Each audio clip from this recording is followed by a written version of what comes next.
Deep Web é uma das coisas mais incríveis do mundo. Não é por causa das coisas doentias que podemos encontrar lá, mas porque é uma visão completamente sem censura das pessoas.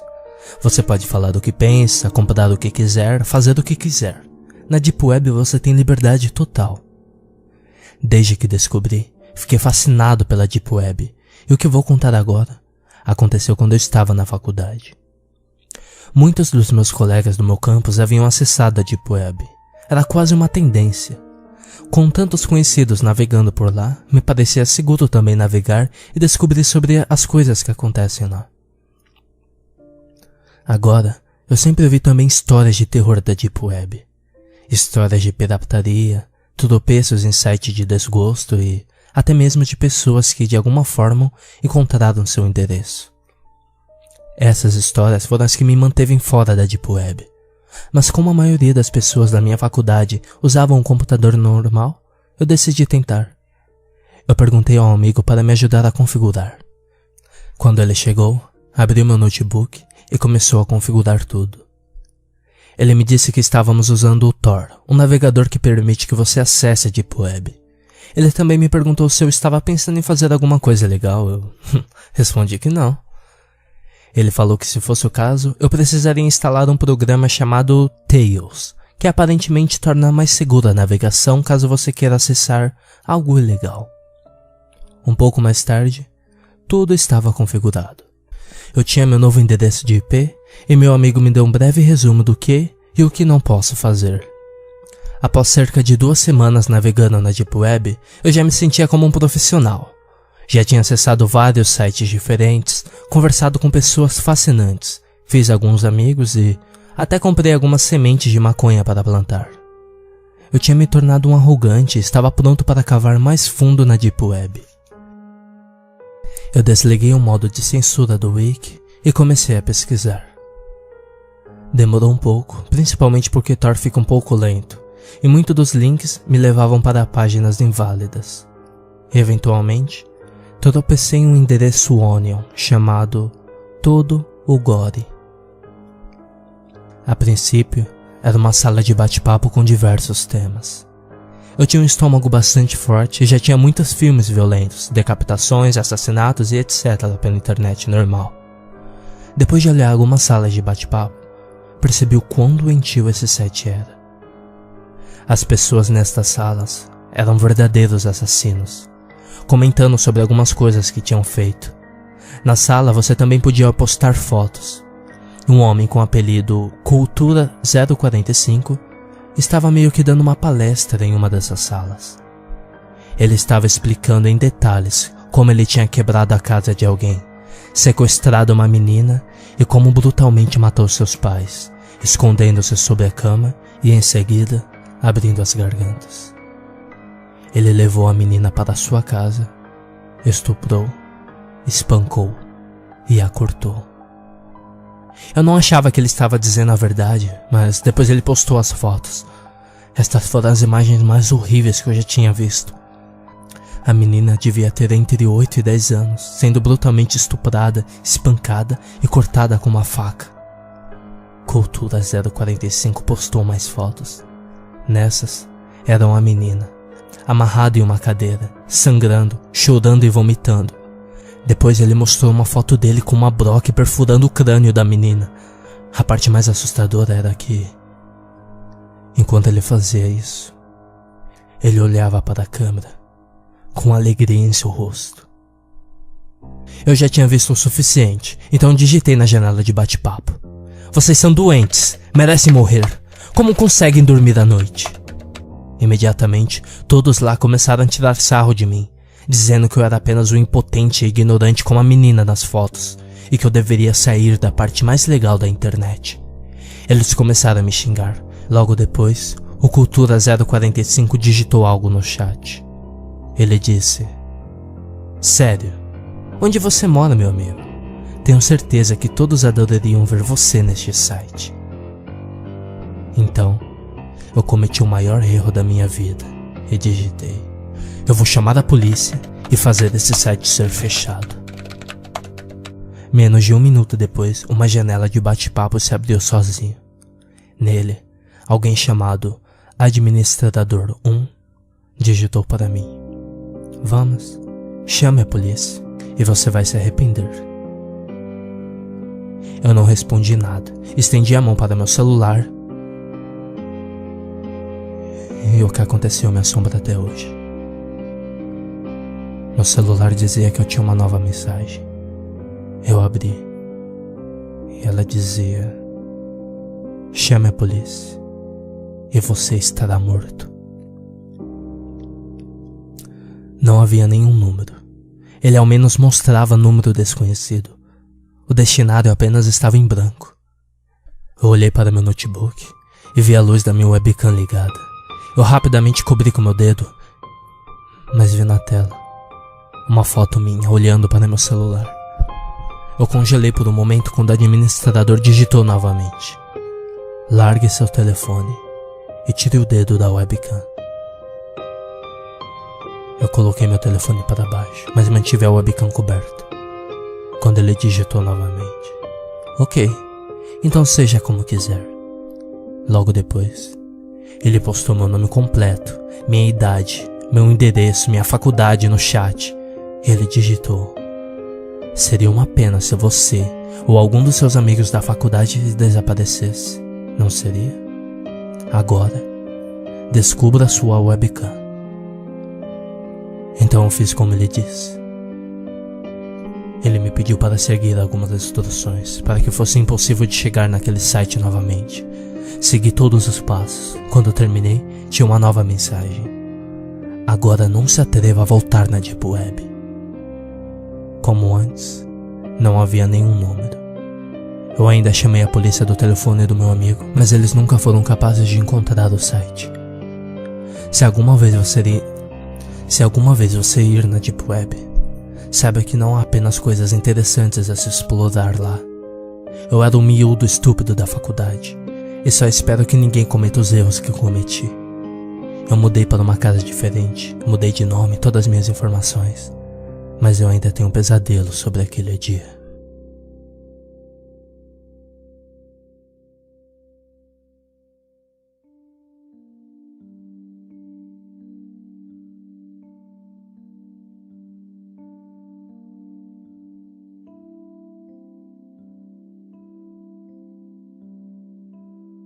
Alguns dias atrás eu postei aqui sobre minha terrível experiência sobre a Deep Web. Mas saibam que aquilo não foi tudo. Eu estava extremamente abalado com o que tinha acontecido.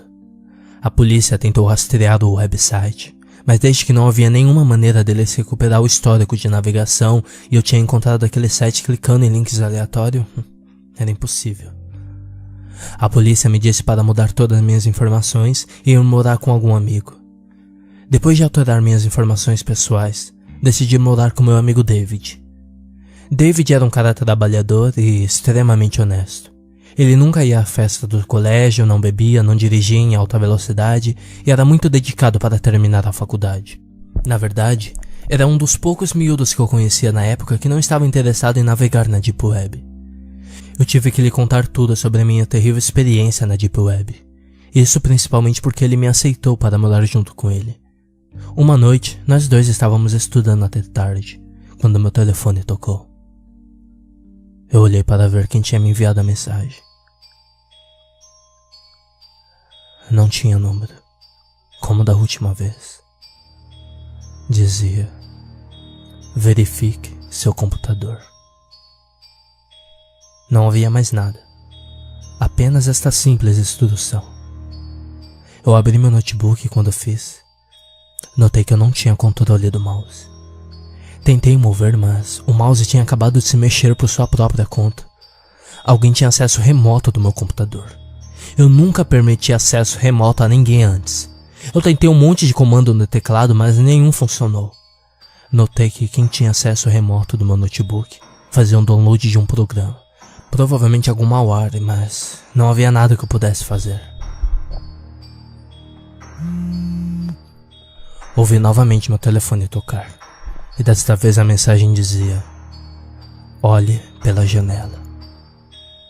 Eu estava sentado junto a uma janela.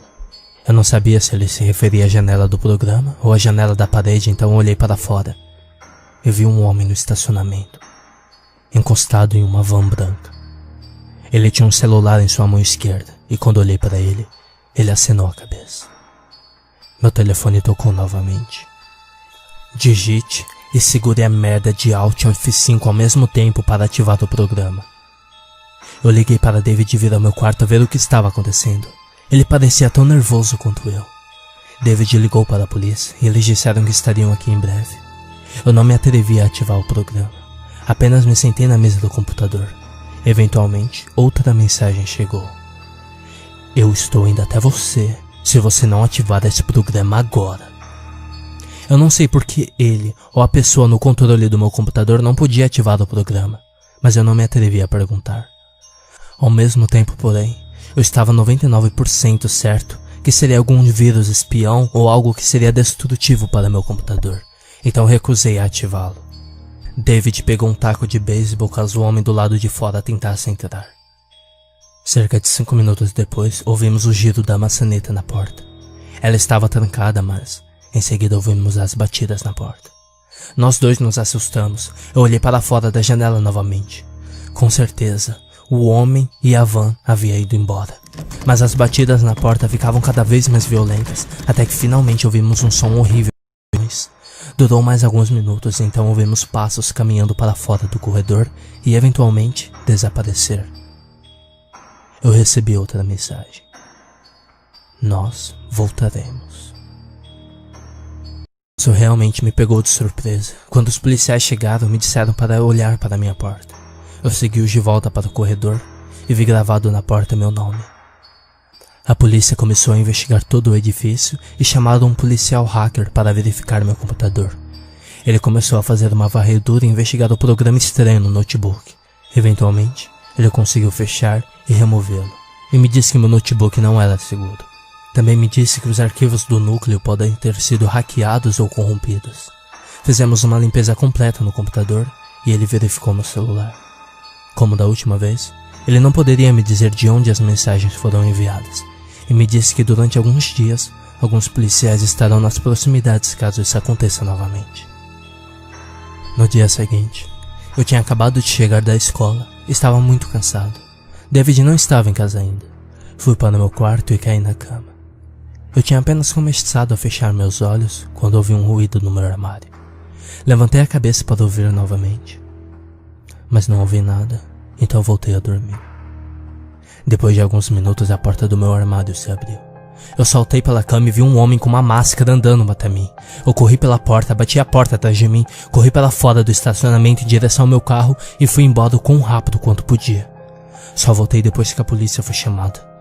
O homem já tinha ido embora. Nada no apartamento foi destruído ou roubado. Esta noite, 2 policiais estavam monitorando todos que entravam ou saíam do edifício a fim de capturar o homem. Eu abri meu notebook e percebi que meu papel de parede tinha mudado. Era apenas um monte de árvores, mas foi alterado por uma imagem doentia de um homem com uma máscara. E a mesma máscara que eu vi no homem que estava no meu armário mais cedo, cavando uma faca no olho de um bebê, no que parecia ser uma cabana. Notei também que todos os meus arquivos e os programas tinham sido removidos, e vi apenas o mesmo programa da última vez. Eu cliquei sobre ele. Ele já havia sido instalado. O programa rodou em tela cheia e o que parecia ser uma live stream estava acontecendo. Eu não podia fechar, e a live estava mostrando a imagem de um menino de uns 13 ou 14 anos mexendo no computador. Não demorou muito para eu perceber que eu estava assistindo através de sua webcam. E ele não fazia ideia.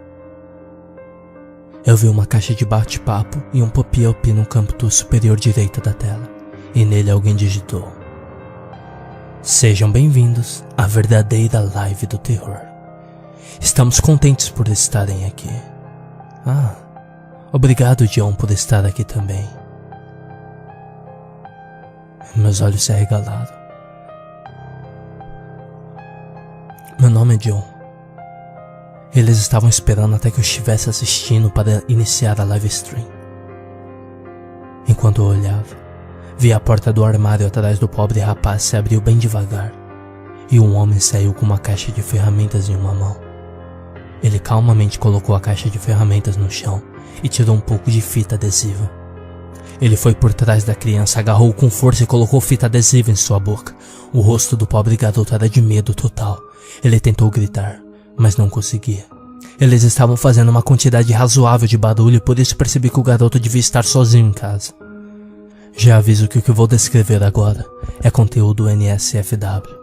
E se você estiver assistindo isso em algum lugar público ou com parentes por perto, acho melhor colocar os fones de ouvido para não ser constrangedor. Eu tentei de tudo para fechar, mas não conseguia. Então eu vi o homem tirar uma chave de fenda e conduzi-lo até o peito do garoto. O sangue começou a derramar e o garoto nem parecia estar com fita na boca, pois o grito de dor e agonia atingiu meus ouvidos. Eu vi lágrimas em seus olhos quando este homem doente apertava a chave de fenda cada vez mais e mais profunda e depois arrancou. O homem então pegou um martelo e quebrou as mãos do garoto várias vezes até que elas eram nada mais do que um monte de carne mutilada. Eu tentei todos os comandos para sair, mas nada estava funcionando. Notei que na caixa de bate-papo, várias pessoas estavam torcendo para o homem e pedindo para ele fazer coisas diferentes com o menino.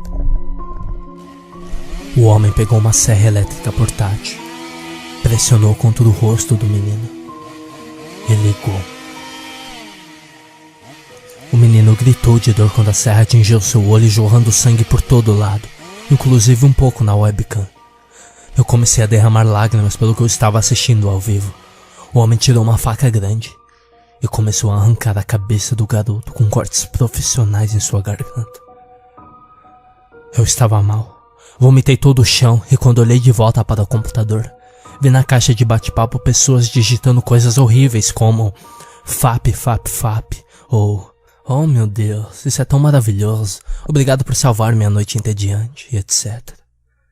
Na caixa, vi que alguém chamado Cultura 045 digitou "Obrigado por assistir, Joe". Depois disso, o programa se fechou por conta própria e eu fiquei com aquele papel de parede doentio. Eu estava suando, respirando pesado e me sentindo mal. Ao longo de tudo isso, nem percebi que meu telefone tinha várias mensagens. Eram mensagens de ódio vindo de meus amigos e família. Perguntei para minha mãe o que havia de errado. Ela me mandou uma mensagem de volta. "Você mandou aquele link de uma live stream doentia e perturbante para todos. Eu não consigo acreditar que você assiste uma coisa dessas. Você me dá nojo." Eu chamei a polícia. Eu me sentia ainda mais mal do que antes. Esses monstros haviam enviado a live stream para todos meus amigos e de alguma forma se passando por mim.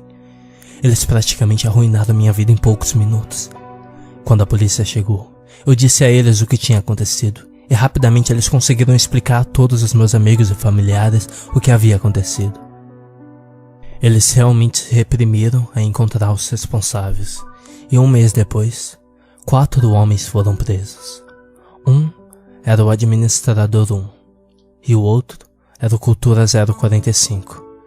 Os outros 2 trabalhavam com eles. O local foi encontrado e tiraram aquele endereço Onion do ar. Eu poderia terminar este relato com alguns clichês de terror, dizendo que continuei recebendo mensagens ou que coisas estranhas aconteceram depois. Mas nada disso aconteceu. Eles foram presos. Nunca mais fui perturbado novamente. É bom saber que esses homens estão na cadeia, ou talvez até mesmo mortos já faz anos. Mas o que me assusta é todas as pessoas que assistiram live stream. Os que estavam lá por prazer. Eles ainda estão soltos por aí. Provavelmente há milhares de outros como o Cultura 045 pelo mundo todo. Se alguma vez você entrar na Deep Web, faça um favor a você mesmo. Não procure por coisas que possam te abalar ou destruir seu psicológico. Não cometa os mesmos erros que eu.